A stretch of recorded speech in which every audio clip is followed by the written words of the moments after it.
Okay. All right. Well, thanks for listening. This is just a little recording to go along with our PERC poster and hopefully our paper in the PERC proceedings. But we're going to talk about student reflections and their role in project-based learning classes. And my name is Gintaras Duda. I'm a professor at Creighton University. And the first author in this paper is my graduate student, Kristina Ward. And we're PERC 2014. So first of all, why reflect? Just very briefly, we know from the educational literature and from cognitive science research that reflection is really critical to learning. So the entire Kolb learning cycle is based on reflection. Even John Dewey in the 19th and even early 20th century educational theorists, said that, look, we don't learn from experience, we learn from reflecting on experience, right? And this has been recognized even within the physics education research community. I mean, for example, David Meltzer has said things like highly successful physics students are active learners. They continuously probe their own understanding of a concept, right? Reflection. Reflection is key to learning.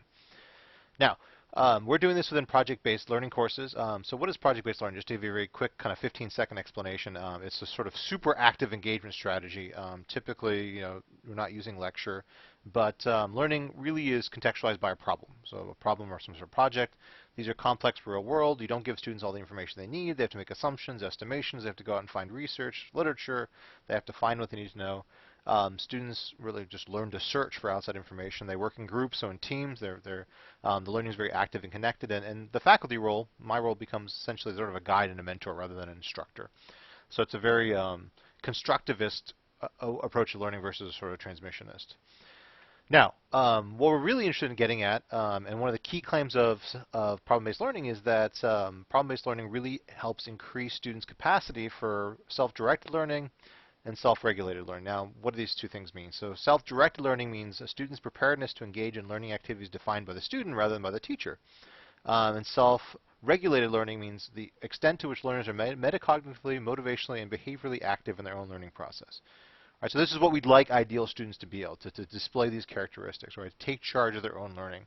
And project-based learning makes the claim that this actually happens more in project-based learning classes than in other classes.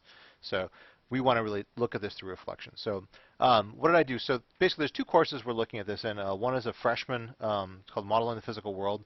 It's an integrated calculus and physics course. The other one is a junior, senior, undergraduate quantum mechanics course. But in both these courses, we had students do several different types of reflections. There was initial goal setting at the beginning of the semester. After each project, of which there were 3 to 4 in each course, students did an extensive sort of end-of-project reflection. Students did assessments, reflections on sort of how their team functioned through the CATME instrument online. And they also did end-of-semester reflections where they looked at kind of their initial goals and said, did I meet my goals for the semester?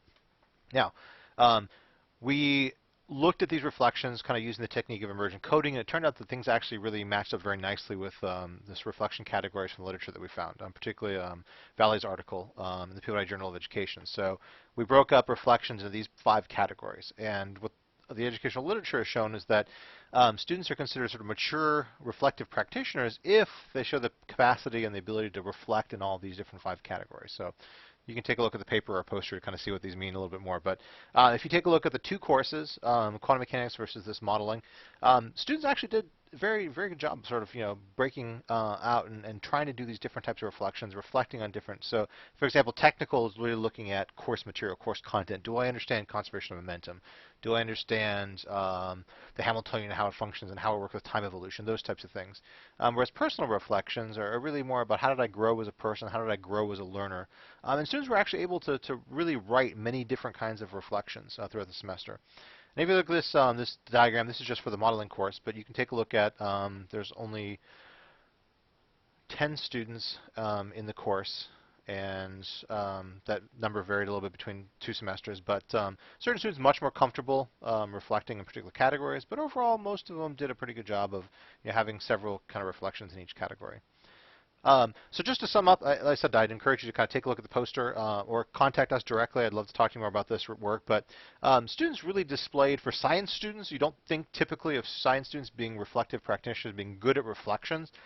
They really displayed a surprising ability to reflect. Now, I think we can do a lot more to refine this and to kind of elicit some from further growth in their reflective ability and kind of pinpoint some things. But The reflections, we really did see kind of this evidence of self-regulated learning and self-directed learning characteristics of students.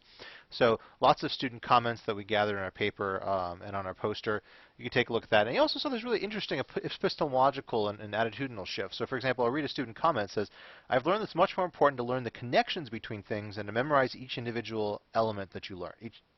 I've always been the person who memorizes the equations for each situation. I had to change this for this course. Finding the connections across topics and even subjects can be the most important part of learning any material.